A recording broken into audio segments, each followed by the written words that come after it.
Hey, I know you got a story, because I got a story. You see, everybody got a story. So we hear stories. We hear all kind of stories that connect us all as human beings, regardless of geographical locations. Like stories of poor white people living in trailer parks, drinking tea with poor people in Brazil. We hear stories like the story of that Asian girl who got raped during the Korean War by 17 soldiers. And in her pain, she chooses to connect with black girls across America. Because black girls across America got funny uncles who comes in a room every night to keep in a family when everybody's asleep.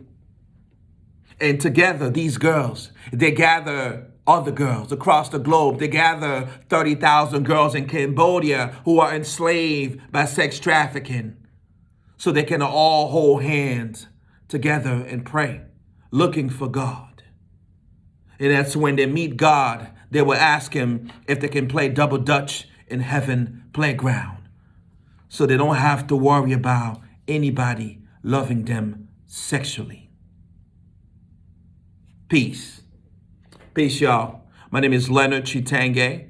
I am the author of Afro Blues by Way of Congo. That is my poetry book that contains a lot of creative writing, such as the one you just heard. The poetry book contains poems that makes you sad, poems that makes you laugh, poems that makes you say that we must build a society that brings happiness. And the purpose of this message is to really ask the question, how do you use your painful story to connect with another human being, right? How do we build bridges? Because the reality at the end of the day, with everything that we are going through, that is the questions, right? How do you build a society that brings happiness, right? What does that mean to you regardless of your profession? Because for me, as an artist and consultant, that's what I do, I specialize in performing arts, creative writing, creative arts, and I also specialize in helping organizations and university leveraging diversity, equity, inclusion, because everybody's talking about diversity, equity, inclusion. But so we have to look at it at the local level, at the systematic level. How do we do that? How do we improve HR policies to really improve racial equity, right? How are we looking inside of a company to improve organizational culture and leadership, and externally, how do we ensure that we engage in a consumer, diverse consumer, right?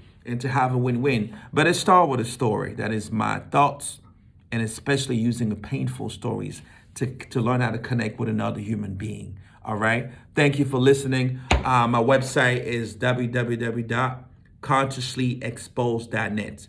Consciouslyexposed.net. You can do it. You can say it too. Consciouslyexposed.net. Follow me on social media, Facebook, Twitter, Instagram at Consciously Expo. Consciously Expo. Yes, you can spell it. You can pronounce it because you're smart. I love it. And remember, the gift that you have become the gift to humanity. The gift that you have become the gift to your community. Peace.